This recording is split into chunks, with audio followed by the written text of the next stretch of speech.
दिन में जो पूरे दिल्ली से जो पूरे वीडियो सामने आए, उसको आप किस तरीके से देख रहे हैं और क्या कहना चाहेंगे? It is brutal, it was unnecessary and it was wrong.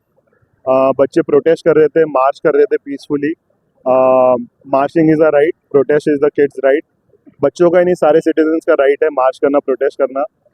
उसमें आप लोग अपने एंटी सोशल एलिमेंट्स डाल के उसको प्रोपागेंडा फैला रहे हो। उस मार्च को you all are trying to make it wrong, you all are trying to show that the march is wrong, is completely pathetic. आज की तारीख में जो बीजेपी की फंडिंग है कहाँ जा रही है, सब लोग ने देख लिया है।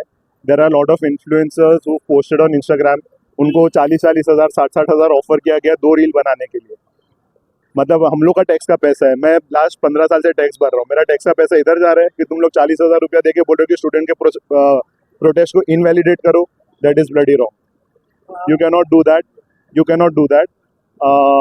सर वो कर देना, बीप कर देना, you can not do that. तो जो 20 तारीख को हुआ, सबसे पहली बात, what happened with Sonam Wangchuk was a pure kidnapping. अगर आप लोगों को उनकी सेहत की इतनी दिक्कत थी, उनकी वाइफ वहाँ पे है, उनके चाहने वाले और उनके वेल विशर्स वहाँ पे है, आप उनसे परमिशन लेके उनको अच्छी से हॉस्पिटल वैन में ले जाके डाल सकते थे। So what happened was kidnapping. Kidnapping की वजह से और लोग आए, आपने लोगों को मारा, दबाया, टीयर गैस डाला, और लोग आए, और लोग आते रहेंगे जब तक the resignation does not happen. आज पूरे भारत में कहीं ना कहीं यूथ अपनी आवाज उठा रहे हैं, राइट। और उसकी आवाज दबाने के लिए जिस तरह से सरकार पुलिस का बल यूज कर रही है, क्या लगता है आपको, किस तरह से ये चीज सही है?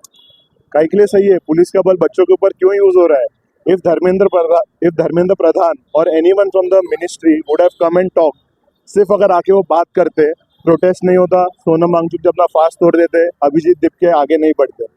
But and Abhijeet Dipke is also not wrong, he is the face of the protest. वरना प्रोटेस्ट उनकी वजह से नहीं चल रहा है, सारे बच्चों की वजह से चल रहा है।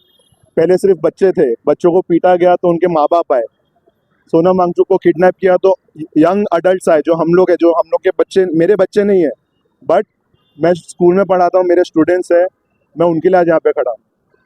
राइट। आज अगर कल को जब मेरे बच्चे होंगे, आप लोगों के बच्चे होंगे फॉर दैट मैटर, जब वो लोग एग्जाम देंगे, you want them to have a fair exam. 10 साल बाद या 15 साल बाद आप क्लिनिक जाओगे और कोई डॉक्टर आपको मिलेगा, आप नहीं चाहोगे कि वो डॉक्टर पेपर लीक, खरीदा हुआ पेपर बेच के डॉक्टर बना हुआ रहेगा। राइट, एम आई राइट? तुम लोग चाहते हो कि कोई डॉक्टर ऐसा बने जो चैट जीपीटी खोल के देखे कि शरीर कैसे काटना है। We want legitimate doctors. What the protest is happening is absolutely correct. People need to have a spine to stand for the government. आज की तारीख में बीजेपी गवर्नमेंट ने इतना ब्रेन वॉश कर दिया है कि मेरी फैमिली डरी हुई है, बोल रही है कि तू क्यों जा रहा है, तेरा फोटो आ जाएगा, वीडियो आ जाएगा तो अपने घर पे आफत आ जाएगी, आने दो। At least I will die knowing that I had a spine to stand against the government. NEET के एग्जाम लीक के मामले जो सामने है, उसके बाद में जो है 20 से 25 बच्चों ने आत्महत्या कर ली, लेकिन अभी तक का जो सरकार जो है अकाउंटेबिलिटी नहीं ले रही है उन सब चीज़ों का, और जो मांग जो रखा जा रहा है यूथ के तरफ से, उस पर भी सुनवाई नहीं हो रही है। उसको किस तरीके से आप देखें? The biggest joke in this country is the Supreme Court of India. BJP ने सबको खरीदा है, इंक्लूडिंग द सुप्रीम कोर्ट। आपको लेटेंट के वीडियोस देख के हल्ला करने का टाइम है, लेकिन आपको पुलिस ब्रूटैलिटी देख के हल्ला करने का टाइम नहीं है।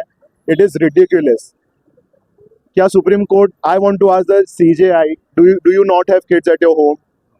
कल को अगर वो नहीं, अगर उनके घर पे बच्चे भी है तो उनको पता है कि उनको इंडिया के बाहर जाके पढ़ाना है, वो लोग अपने बच्चों को इंडिया में नहीं पढ़ाएंगे, because they know how dilapidated and how corrupt the Indian education system is. So जो बच्चों ने सुसाइड किया है उसकी कोई अकाउंटेबिलिटी नहीं ले रहा है। Again I am going to say, because if the education department takes accountability, the next accountability comes for ethanol, the next accountability comes for the finance minister, and slowly and steadily the whole corrupt government is going to collapse. And ये collapse को रोकने की एक पत्थर जो सबसे bottom में जो अभी आज की तारीख में है, वो है Dharmendra Pradhan. If he resigns the whole government collapses, and that is what we want. लोग मेरे को पूछते हैं, my wife is asking me कि धर्मेंद्र प्रधान रिजाइन किया तो क्या गारंटी कि अगला मिनिस्टर करप्ट नहीं होगा? अगर अगला मिनिस्टर करप्ट होगा उसको भी हटाएंगे, अगला करप्ट होगा उसको भी हटाएंगे। That is how democracy is. और अकाउंटेबिलिटी का एक चैप्टर होता है, अगर धर्मेंद्र प्रधान को हटाया गया, अगले मिनिस्टर को डर रहेगा, अगला मिनिस्टर हटा तो उसको और ज्यादा डर रहेगा, डर के मारे ही काम चलेगा। आज मैं अपने बच्चों को होमवर्क देता हूँ, उनको क्या डर है कि अगर मैंने होमवर्क नहीं किया तो सर जाके हमारे पेरेंट्स को कंप्लेन करेंगे। इन लोगों को किस चीज का डर है? ये लोगों को तो किसी चीज का डर नहीं, इसलिए ना कोई अकाउंटेबिलिटी ले रहा है, ना ही कोई रिजाइन करने आ रहा है। सीजीआई ने जो है कॉकरोच को वर्ड यूज करके जो कॉकरोच की टीम जो तैयार हुई है, उसी सीजीआई के पास में जब कॉकरोच की फाइल जाती है तो सुनने को तैयार नहीं रह रहे, उसको किस तरीके से देखते हैं। वो उनसे उनका बयान आया है कि ये जो वेस्ट ऑफ टाइम है। हाँ एग्जैक्टली मतलब आपके पास देश के मुद्दे सुनने के लिए वेस्ट ऑफ टाइम है. There is a minister called Sengar, he raped women, there were videos and proves that he's raped women. He's still outside, he's still roaming outside. Half the ministry of BJP is filled with rapists. आपको उनका जिन्होंने case किया है वो case सुनने का time नहीं है, आपका बच्चों को सुनने का टाइम नहीं है, तो आपके पास टाइम किस बात का है? आपका जॉब क्या है? आपका जॉब हम लोग की तकलीफें और जो मुहारे जो हम लगा रहे हैं आप तक जो केसेस पहुंच रहे हैं, आपको वो सुनना पड़ेगा. That is your bloody job and you have to do your job.